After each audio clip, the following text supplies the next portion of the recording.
मित्रो, हिंदू असल्याचा अभिमान बाळगणारी आपली जात आणि मुघलांचा वरवंटा जेव्हा या धर्मावर फिरत आला होता ना, तेव्हा छत्रपती शिवरायांनी आपल्या धर्माला जिवंत ठेवलं.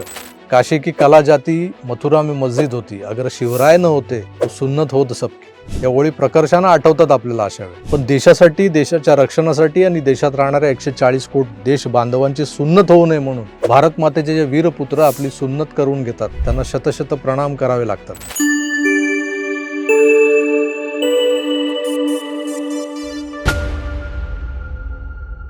धुरंधर पार्ट 2 बघायला हौसेनं जाणारे लोक मी पाहतोय सध्या. म्हणजे शो हाऊसफुल आहेत, तिकिटांच्या किमती जास्त आहेत, अशा तक्रारींवर मात करून लोक सिनेमा पाहायला जात आहेत.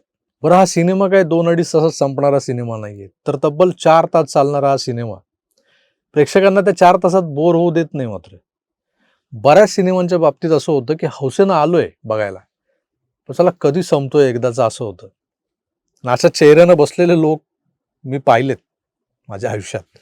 धुरंधरच्या 4 तासांच्या लांबीला सहनच नाही तर एन्जॉय करून तो संपताच धूम ठोकण्याची जी प्रवृत्ती आहे ना माणसाची, म्हणजे आधी 4 तास अगदी न चुळबुळ करता बसतात, पण एकदा का तिथे तुम्हाला श्रेय नामावली क्रेडिट्स यायला लागले की धूम ठोकायची असते. आता ह्या धूम ठोकणाऱ्या बऱ्याच प्रेक्षकांनी धुरंधरचा सगळ्यात महत्त्वाचा भाग मिस केला असण्याची शक्यता आहे. कारण क्लायमॅक्स नंतर सिनेमा संपला असं जेव्हा वाटतं आणि लोक आपल्या जागा सोडून एक्झिट लिहिलेल्या दरवाजाकडे आतुरतेनं धाव घेतात. पण तेवढ्यात का 1-2 सेकंदाचा जो ब्लॅकआउट स्क्रीनवर होतो आणि नंतर अख्खा सिनेमा किंवा अख्ख्या सिनेमाचं सार ज्यात सामावलेलं आहे, त्या रणवीर सिंगच्या म्हणजे त्या हमजा अली मजारीच्या ट्रेनिंगचं एक प्रकरण दाखवायला सुरुवात होते. साईडला क्रेडिट्स येतात, नावं येतात. त्यात पाण्याखाली श्वास रोखणं, प्रचंड मार खाऊनही तोंड न उघडणं, प्राण वाचवण्यासाठी शेवटच्या क्षणी निकराचा ठोसा मारणं. त्यानंतर हा एक सीन येतो, एक क्षण येतो.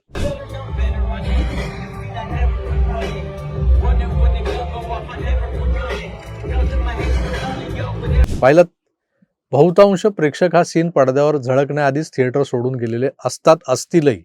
त्यांना हा महत्त्वाचा सीन पाहता येत नाही किंवा त्यांनी तो पाहिलेला नसेल आणि त्यांच्या मनात एक अनुत्तरित असलेला प्रश्न हा शेवटपर्यंत अनुत्तरितच राहतो.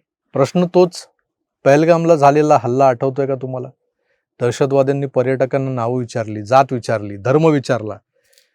हिंदू होते त्यांना गोळ्या झाडल्या, पण त्यात 1-2 जण हुशार निघाले. त्यांनी सांगितलं आम्ही मुसलमान आहोत. नावही सांगितली, तोंडाला येईल ते, अब्दुल सलीम, जावेद, सुलेमान हनीफ. जे त्यावेळेस तोंडावर आलं ते जे नाव आलं समोर. पण या लोकांना त्या हल्लेखोरांनी पुढची परीक्षा द्यायला लावली. मुस्लिम हो तो कलमा पडके दिखाव.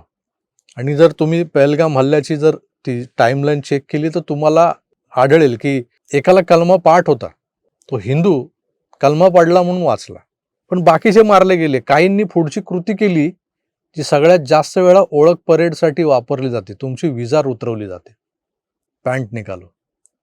आता विजार उतरवून हे लोक काय चेक करतात ते मी तुम्हाला सांगायला नकोच आहे. शेंडा बुडका छाटणी तपासणी केंद्र असतं ते. ही जी मुसलमानांशी ओळख आहे ना, सुनता, ती बऱ्याचदा पाकिस्तानातल्या आपल्या एजंटच्या मार्गातला अडथळा बनत नसेल का, असा तुम्हाला प्रश्न पडला असेल. मलाही पडला होता. तर मित्रो, हा धोका देखील दूर करण्यासाठी आपल्या एजंटशी मेडिकली सुनता करवली जाते. सर्कमसिजन म्हणतात त्याला. हे त्या सीनमध्ये दर्शवलंय. बऱ्याच जणांनी घाई गडबडीत थिएटर सोडताना हा सीन पाहिलेला नसेल किंवा अनेकांना तो एका क्षणाचा इशारा आणि नंतर हिरो व्हीलचेअरवर, हे नेमकं काय आहे याचा उलगडा झाला नसेल, प्रश्न पडला असेल. तर त्या सीनमधली खरी गंमत म्हणजे सुनता, सुन्नत, खतना अशी जी विविध नावं आहेत ती क्रिया.